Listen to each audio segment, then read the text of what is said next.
Have you ever heard of the building in Hong Kong that only has 13 floors, yet tenants constantly report hearing footsteps coming from a 14th floor that supposedly doesn't exist? This is a story about what happens when curiosity gets the better of you. Lisa had just moved into her new apartment on the 13th floor. It was a great deal, almost too good to be true, located in a prime area of the city. The first few nights were peaceful, but then it started. A soft, rhythmic pacing from the ceiling above her bedroom. At first, she dismissed it. Maybe it was the pipes or the building settling, but the sound became a nightly ritual, always starting just after midnight. Thumper, thump, thump. The slow, deliberate footsteps of someone walking back and forth endlessly. After a week of sleepless nights, Lisa couldn't take it anymore. She went down to see the building manager, a tired-looking man who seemed to have heard this complaint 1,000 times before. She explained the situation, her voice laced with exhaustion. "There are footsteps coming from above my apartment every single night. It sounds like someone is pacing right over my head." The manager sighed, a deep, weary sound. He pulled out the building's blueprints and spread them across his desk. "Miss," he said, tapping a finger on the top floor. "You're on the 13th floor. That's the top floor. There is nothing above you but the roof. No 14th floor, no attic, nothing." He looked her straight in the eye, his expression unwavering. "It's an old building.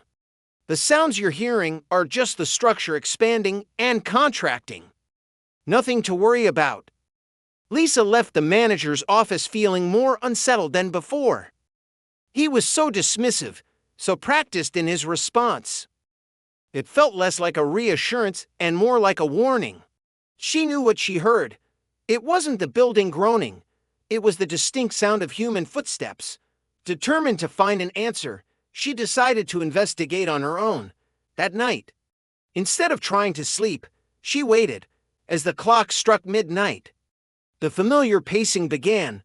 Thumper, thump, thump. Following the sound, she walked to the far end of the 13th floor hallway, to a small, unmarked utility closet she'd never paid much attention to before. The door was slightly ajar. Pushing it open, she found not janitorial supplies, but a narrow, dusty stairwell, spiraling upwards into darkness. It wasn't on any of the building's public plans. Her heart pounded in her chest, a mix of fear and validation. She wasn't crazy.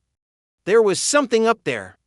Taking a deep breath, she pulled out her phone, switched on the flashlight, and began to climb. The air grew colder with each step, thick with the smell of dust and decay.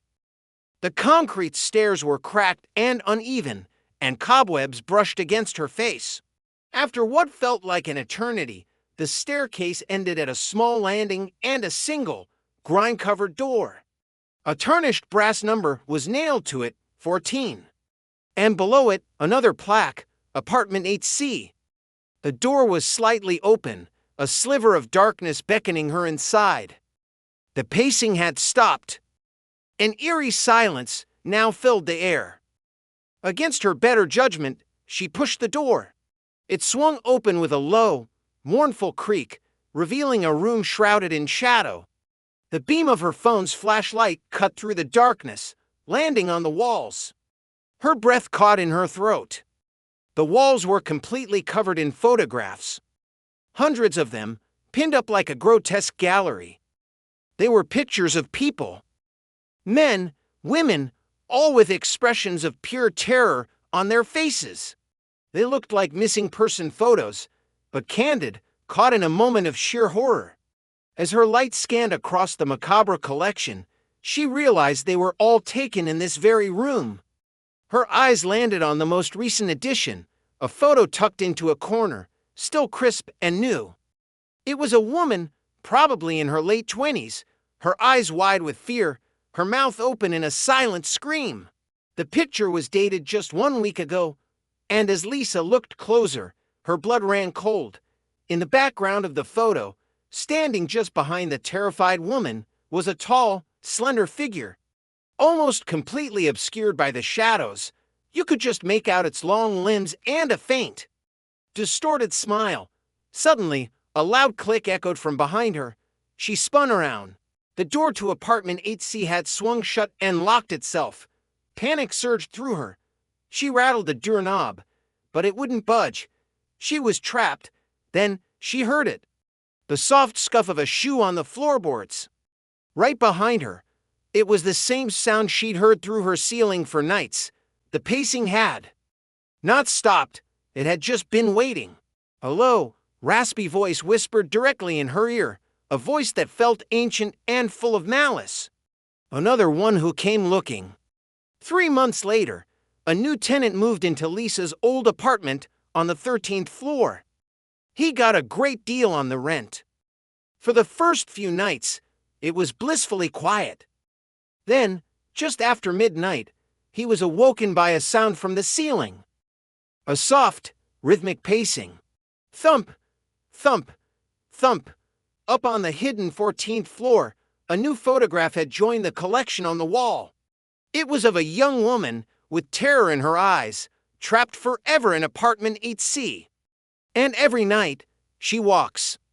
She paces back and forth, her ghostly footsteps a lure, a warning, and a promise, waiting for the next curious tenant to come looking for the floor that doesn't exist. Every country, every city has its own dark legends and ghost stories. Comment with your country or region, and in a future video, I'll uncover a terrifying legend from where you live.